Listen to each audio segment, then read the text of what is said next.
हेडगेट अभ्यास पुस्तिका कक्षा 6 भाषा भारती पाठ 10 के प्रश्नोत्तर हल करेंगे। पाठ का नाम है क्या ऐसा नहीं हो सकता। तो चलिए हम इसके प्रश्नोत्तर की ओर बढ़ते हैं। तो यहाँ पर सबसे पहले बहुविकल्पीय प्रश्न दिए हुए हैं। बहुविकल्पीय प्रश्न में सबसे पहले प्रश्न नंबर 1 है, सामान्य रूप से पत्र के कितने अंग होते हैं? Option A 8, option B 5, option C 4, option D 6। तो इसमें सही ऑप्शन है ऑप्शन बी 5। उत्तर में हम क्या लिखेंगे? Option B 5। प्रश्न नंबर 2 है, सरकारी अथवा प्रार्थना पत्रों में अभिनिवेदन हेतु क्या प्रयोग होता है? ऑप्शन ए आपका प्रिय, ऑप्शन बी शुभचिंतक, ऑप्शन सी भवदीय, ऑप्शन डी शुभकांक्षी। उत्तर में लिखेंगे ऑप्शन सी भवदीय। इसके बाद प्रश्न नंबर 3 पर आते हैं, पत्र लेखन किसकी विधा है? ऑप्शन ए हिंदी की, ऑप्शन बी गणित की, ऑप्शन सी भूगोल की, ऑप्शन डी विज्ञान की। तो इसमें सही ऑप्शन है ऑप्शन ए हिंदी की। तो उत्तर में लिखेंगे हम ऑप्शन ए हिंदी की। चलिए इसके बाद हम आगे बढ़ते हैं। प्रश्न नंबर 4 है, मैं रोटी खाता हूँ वाक्य में रेखांकित शब्द का बहुवचन क्या है?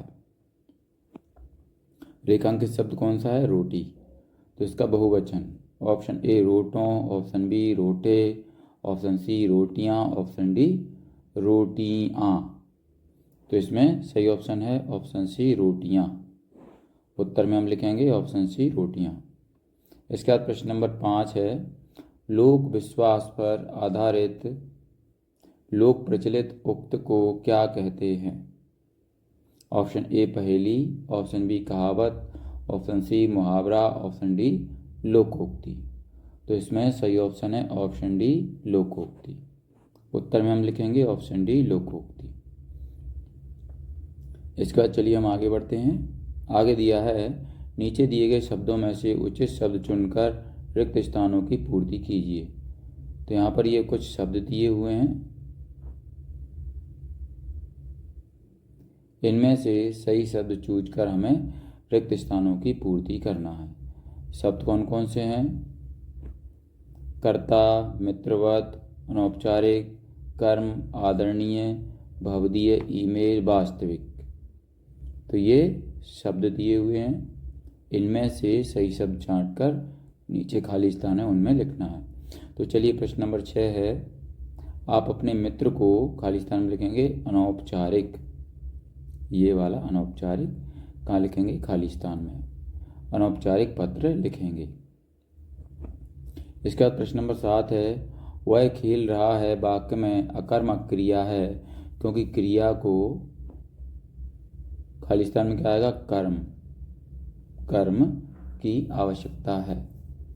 इसके बाद प्रश्न नंबर 8 है, धुंधले कांच में खाली स्थान में लिखेंगे वास्तविक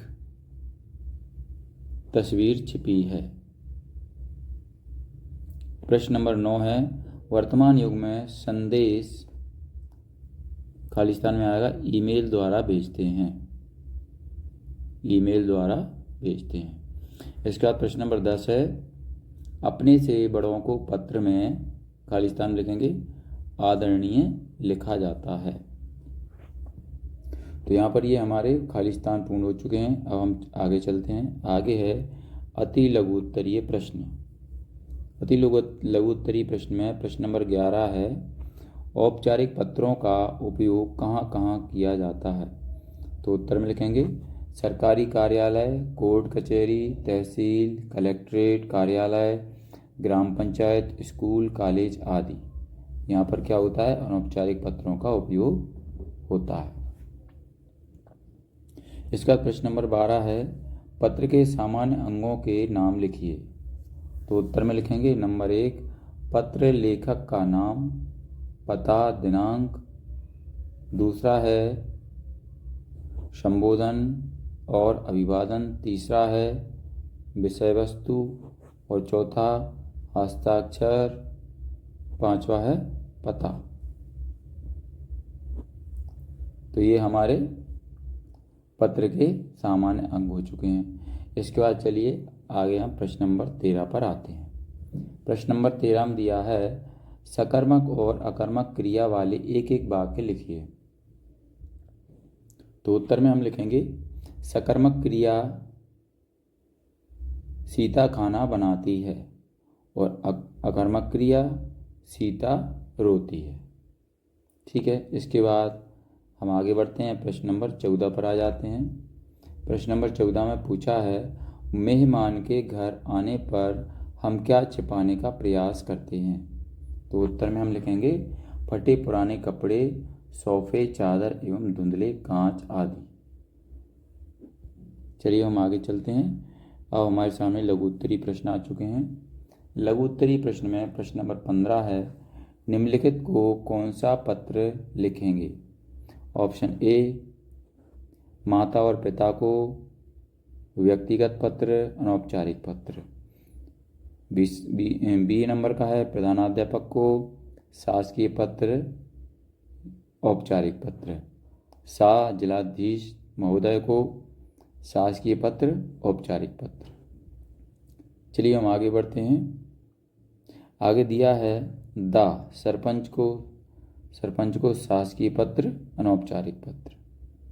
ई मित्र या भाई को व्यक्तिगत पत्र, औपचारिक पत्र। ई नगरपालिका अध्यक्ष को शासकीय पत्र, अनौपचारिक पत्र। चलिए हम आगे बढ़ते हैं। प्रश्न नंबर 6 है निम्नलिखित पत्र के अंगों को पत्र में कहाँ लिखा जाएगा।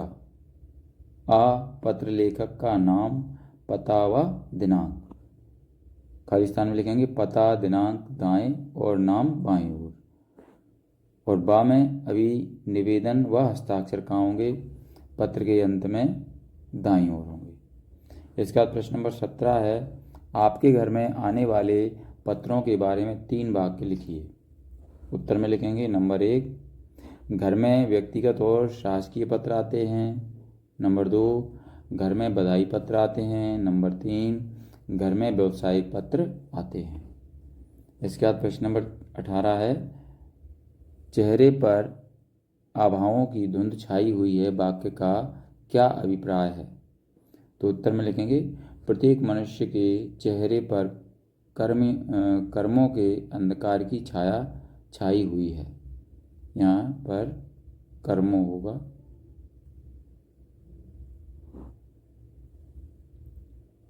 चलिए हम आगे बढ़ते हैं। दीर्घोत्तरीय प्रश्न आ चुके हैं हमारे सामने। दीर्घोत्तरीय प्रश्न में प्रश्न नंबर 19 है आप अपने मित्र से कैसे व्यवहार की अपेक्षा करते हैं। तो उत्तर में लिखेंगे मैं अपने मित्र से सच्चे और ईमानदार व्यवहार की अपेक्षा करता हूँ। मुझे उनकी मदद और समर्थन की ज़रूरत होती है। वह मेरी खुशियाँ और दुखों में मेरे साथ खड़े रहे हैं।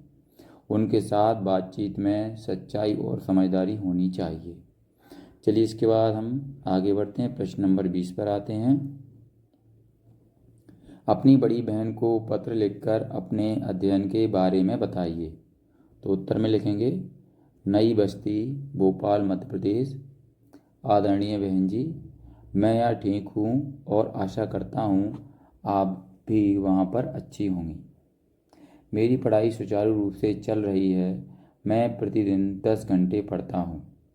हाल ही में हुई त्रैमासिक परीक्षा में मैंने 80% से अधिक अंक प्राप्त किए थे और मुझे पूर्ण विश्वास है कि मैं वार्षिक परीक्षा में भी प्रथम श्रेणी प्राप्त करूँगा। माता पिताजी को चरण स्पर्श और छोटे भाई को ढेर सारा प्यार। आपका प्रिय भाई रोहन। तो यहाँ पर ये हमारा पाठ 10 समाप्त हो चुका है। अगर आपको हमारा वीडियो अच्छा लगता है तो इसको लाइक ज़रूर करें, अपने दोस्तों के साथ शेयर भी करें। अगर आप हमें कोई सुझाव देना चाहते हैं तो कमेंट बॉक्स में ज़रूर लिखें। इसी तरीके के और भी वीडियो पाने के लिए हमारे इस चैनल को सब्सक्राइब करना न भूलें। धन्यवाद।